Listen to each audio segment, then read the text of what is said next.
Hello there, welcome to Stepping Up, a program which provides a platform for discourse on issues that affect us as a people. On this edition of the program, we will focus on the efforts of the federal government in revamping the nation's economy through enterprise development. Micro, small and medium enterprises is one dependable service support for any nation seriously concerned about economic development. The Small and Medium Enterprises Development Agency of Nigeria, SMEDAN, being a major agency of government responsible for providing these support services to industries to enhance the GDP of the country, has over the years been providing entrepreneurship training programs as well as pepping up the ailing industries. Now, to what extent has this agency been able to scale up the economy? It is in the light of this that we'll be hosting the Director General of SMEDAN, Dr. Dikko Umar Radda. My name is Sanda. You'll get to meet my guest after this timeout. Do stay.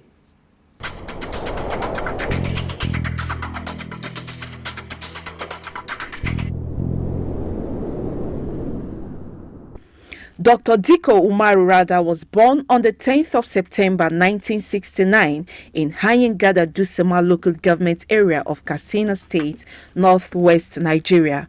After his elementary education, he received his National Certificate of Education from Zaria Teachers College and a PhD in Agricultural Extension and Rural Sociology from Ahmadu Bello University, Zaria.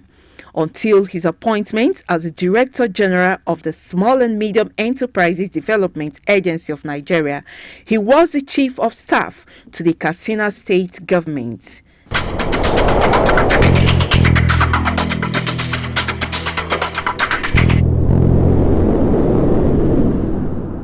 Thanks for staying with us. We're reaching you from the office of the Director General of the Small and Medium Enterprises Development Agency of Nigeria, SMEDAN, Dr. Dikko Umar Radda. You're welcome on the program. Thank you very much.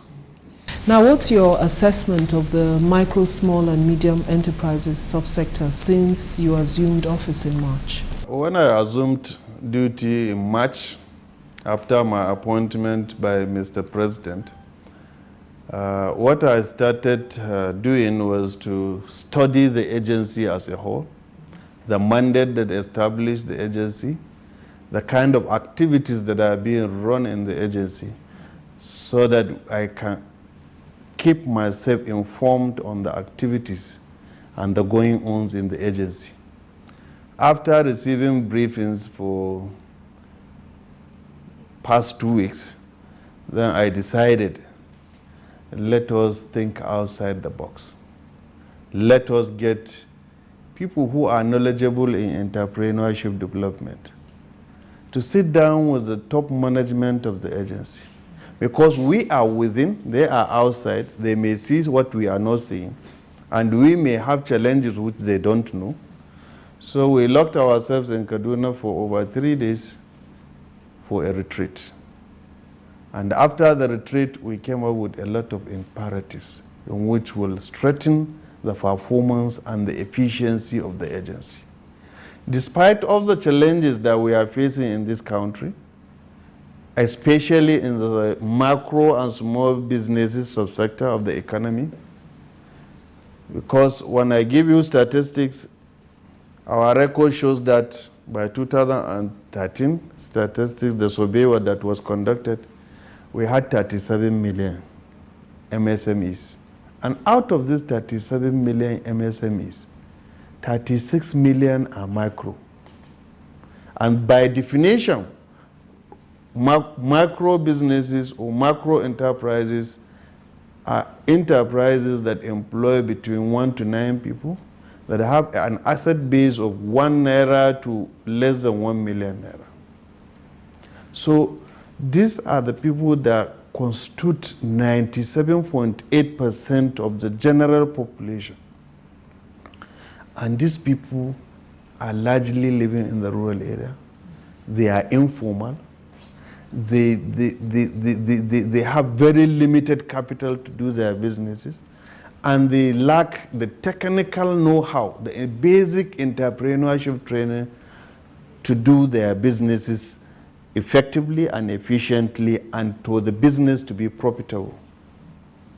So major challenge that we face is to see how we can formalize this largely informal sector.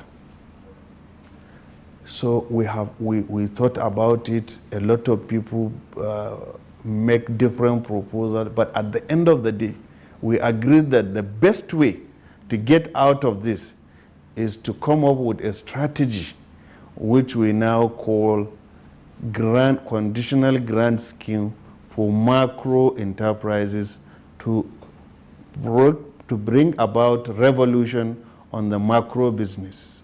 Because if you didn't formalize them, there is no way you can grow them. Okay. It is when you formalize them, those businesses can grow from macro to small, and from small to medium, medium to the large corporations. And the major mandate of the organization is to promote the growth and development of macro, small, and medium enterprises. So that was what informed us to come up with this strategy.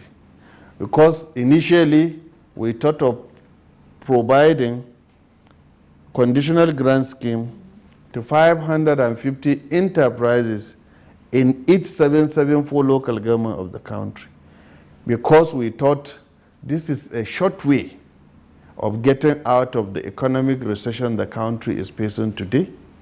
Because when you improve on the macro businesses and provide employment and create wealth, you are invariably re-engineering the economy for better. And we get out of this problem we are in as at today.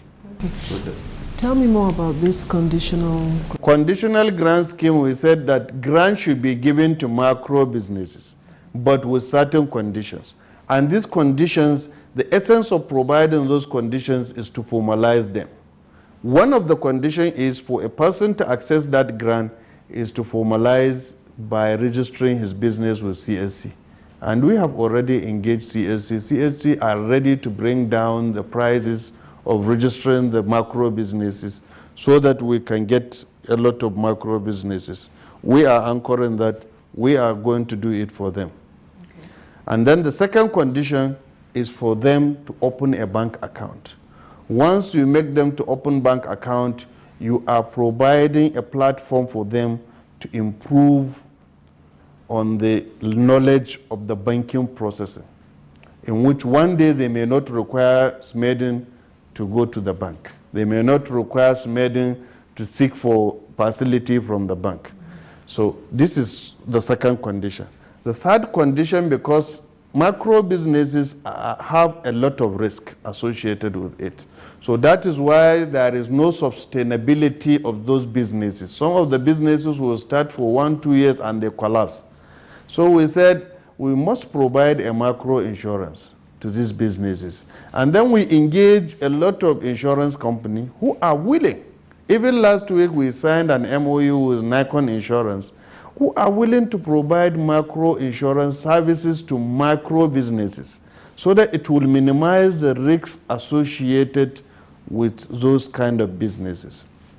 The third condition is SMEDAN should provide entrepreneurship training to all those people that are going to access the loan, the grant, so that they will get themselves the necessary knowledge to manage their business well and to make profit out of the business, to be able to separate between the capital and the profit, and a lot of other things. The fifth one is, if we give you the grant, you must add 2 people into your business.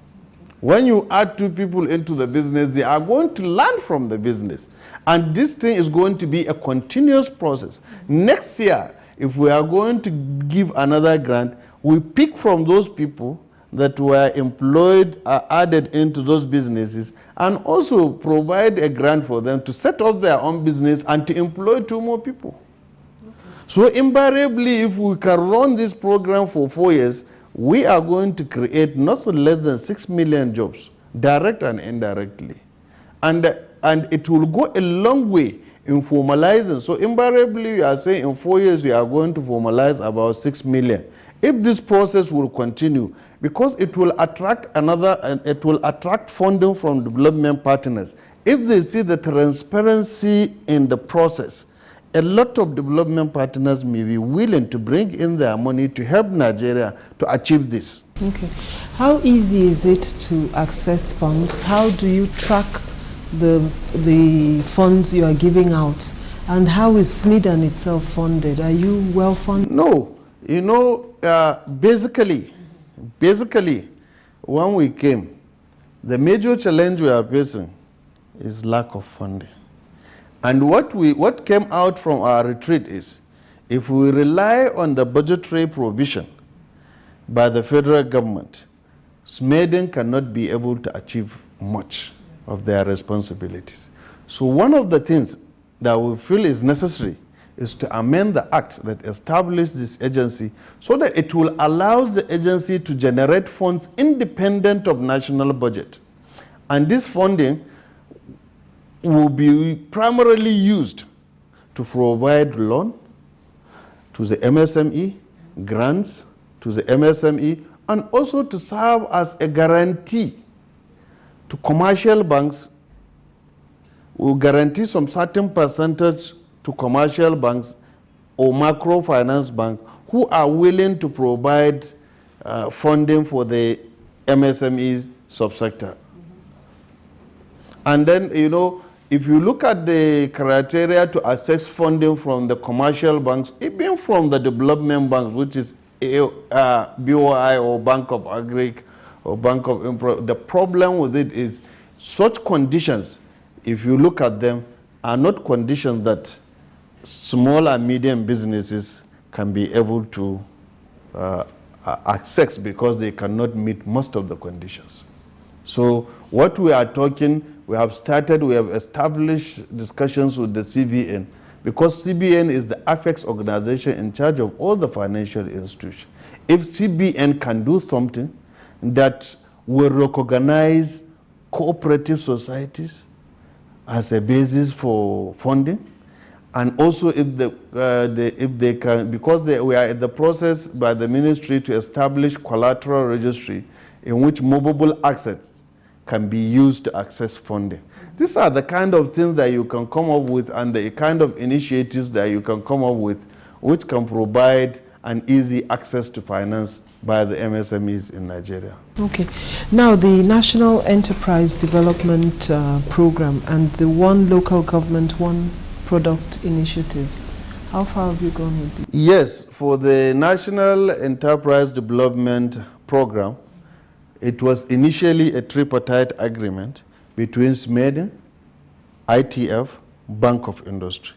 The role of SMEDAN is to provide basic entrepreneurship training, business development support to MSMEs. Then ITF is to provide vocational and technical skills training. And then we package them from there.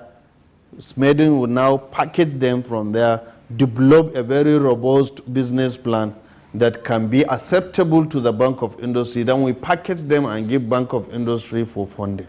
The program initially started earlier, before now, but the program has not seen the light of the day. The result of the program was not something to mention about. So that was the reason why when we came in, and the ministry also see the need for us to revalidate that program so that Nigerian MSMEs can benefit. What we did when I came, we wrote letters to all the agencies concerned, and the ministry even asked us to invite other CEOs that are relevant, like Standard Organization of Nigeria, NAFDAC, CAC, and a couple of other which are relevant to the program. We invited all of them. We had a meeting here in SMEDAN, and after the meeting, we set up a technical committee. The technical committee have since submitted a report. We wrote and sent the letter and the report to the minister, and the minister is going to send the report to the vice president, being the chairman of the National Council of MSME, to ensure implementation of the program by all the agencies concerned. Okay, we'll take a short break now. Viewer, don't go away. The program continues in a moment.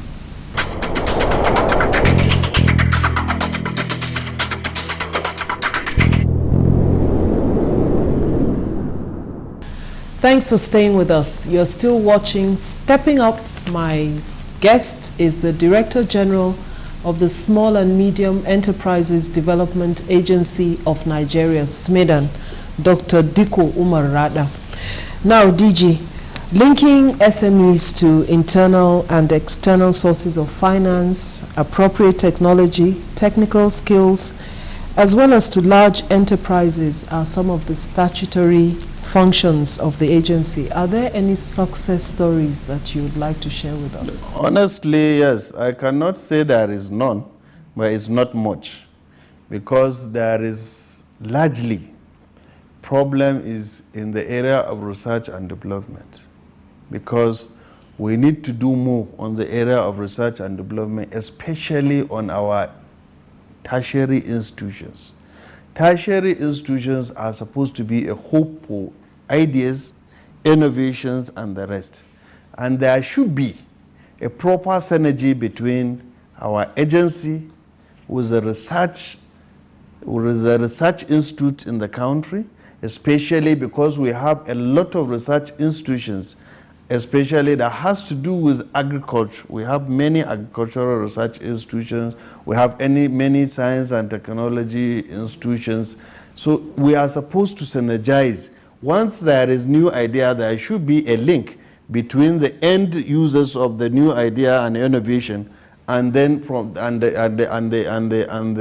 inventors. And in between, there will be a feedback from the field and back to the research institutions. This is something that we need to strengthen. So that is why in this agency we have a department that we call Engineering, Technology and Innovation Department. We are trying to help and promote innovations, especially on the young men and women who have innovated a lot of ideas. If you look at the You Win product, You Win program, and the SMEDAN has played a very significant role. In fact, we can call it You Win is our baby. We have done significantly well in that.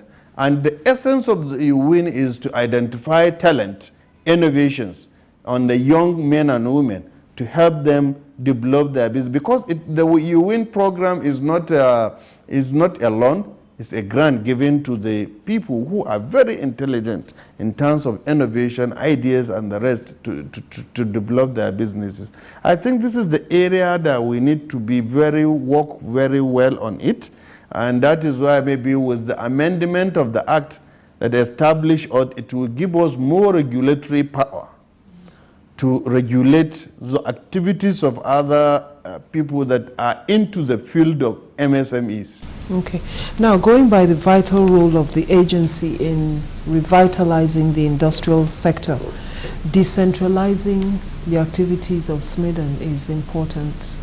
What are you doing in this regard? We have structures down to local government level.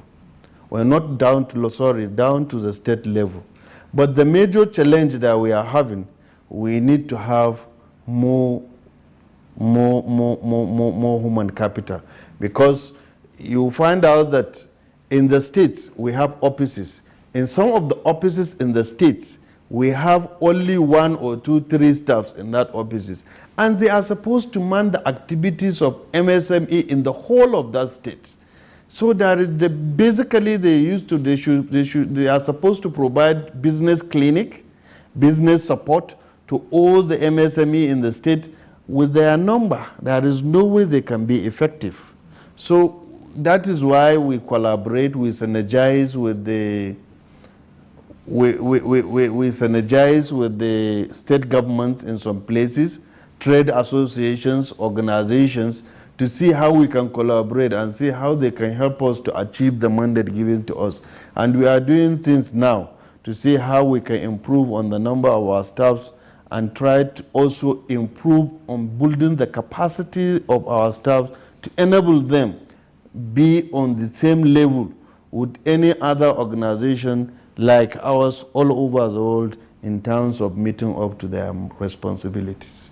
Okay, now you visited a number of industrial development centers across the country. What's your assessment of them? As we have 23 IDCs all over the country, and they were handed over to SMEDAN by the Ministry of Trade and Industry. And when I came in, I visited about 10, and what I saw on ground is really, really very sad, because government has invested a lot of money in those IDCs, but those facilities were left to rotten. They were dilapidated. Most of the machines and the equipments in the IDCs are obsolete, and most of them are not functional since from the day of installation. Some were in the IDC for 30, 25 years, and nothing is done. There was no roofing in the workshop. They were exposed to a lot of damage, and most of those. In fact, I went to an IDC in Kano and Abeokuta. There are about 18 staff quarters in that IDC, but none of these houses are habitable because there is no roof. They have dilapidated. What you only see in those houses are snakes and reptiles. So what I'm saying in essence is government has invested a lot of money. It has not been maintained. It has not been put into use for a very long time. And again, due to nature of handling of the government properties, this is as a result of that we had a very terrible situation now. And the most unfortunate thing, the land, most of the IDCs, their land has been encroached where there is no fencing. So what we are trying to do now to secure the land is to provide fencing for those facilities. And after fencing them, because we don't have resources this year, we are trying to see by next year's budget if we can be able to develop even one IDC to a full scale, in each of the geographical zones of Nigeria, so that we can put them to test and see if by developing those 6, we can be able to attract development partners, we can be able to attract private people who are willing to invest, because we are trying to turn those industrial parks, some of the industrial parks, into the enterprise zone, in which many different kind of enterprises will provide a workspace for them. We provide the basic infrastructure for them. And then if you provide that, it makes it easier to monitor them, to access funding, to provide training, and then also for financial institutions to monitor them when they give them funding. So in some clusters, in some park, we want to turn them into mono-product park for a specific product from the beginning to the end of the value chain, so that we can have a better use of that. In fact, we have partnered with Kano State. We are working on that at the moment to develop Kano IDC into leather pack from the end product to the end of the value chain. And the target is to provide about 5,000 direct jobs and to provide about 1,000 indirect jobs, because Kano has been known to be a center for leather, and Sokoto also has been known to be a center for leather production. And we are looking at the Lagos one to see if we can make it into ICT center, because of the technological innovations that is much embedded in Lagos. And we are also looking at the Southeast, the center in Aba, if we can develop it into a textile cluster to put the value chain. So these are the things. We are looking at so many centers and looking at the product or that is available there, that is that we can capitalize on it and make a lot of improvement. Okay. The last MSME survey that was done, what does the outcome of that survey portend for the future of? Honestly, we need to do much, because when you look at it, that survey, I've told us that we had 37 million. And it has also informed us that our contribution, the contribution of MSME to the export is only 7%. Compared to other countries like ours, which the contribution of MSME to export is about 30, 40, 20%, and against ours, which is only 7%. And then this is the comparison you can, the point I'm making is, if you look at the contribution to the workforce, we contribute, MSME constitute about 85% of the total workforce of the country. Total workforce of the country. But we contribute only 7% to export. And then we contribute 48.6% to the nominal GDP. So we need to do a lot. It is only when we do a lot by this cluster development, by improvement in the production and processing of the product of the MSMEs, that we can be able to achieve the target of about 20 to 30% contribution to export. We are talking with the NEPC, we are talking with NIPC, and a lot of other relevant agencies to help us to develop this kind of initiative, to help us to improve on the export potentials of the MSME in the nation. Okay. Thank you very much, DG, for coming on the program. It's been very enlightening and educating having you on the program. Thank you. Thank you very much, and you're welcome. Thank you. I've been speaking with the Director General of the Small and Medium Enterprises Development Agency of Nigeria, SMEDAN, Dr. Dikko Umar Radda. Thank you, viewers, for staying tuned. Don't forget to send your questions and comments to the various platforms on your screens now. See you next time. Bye for now.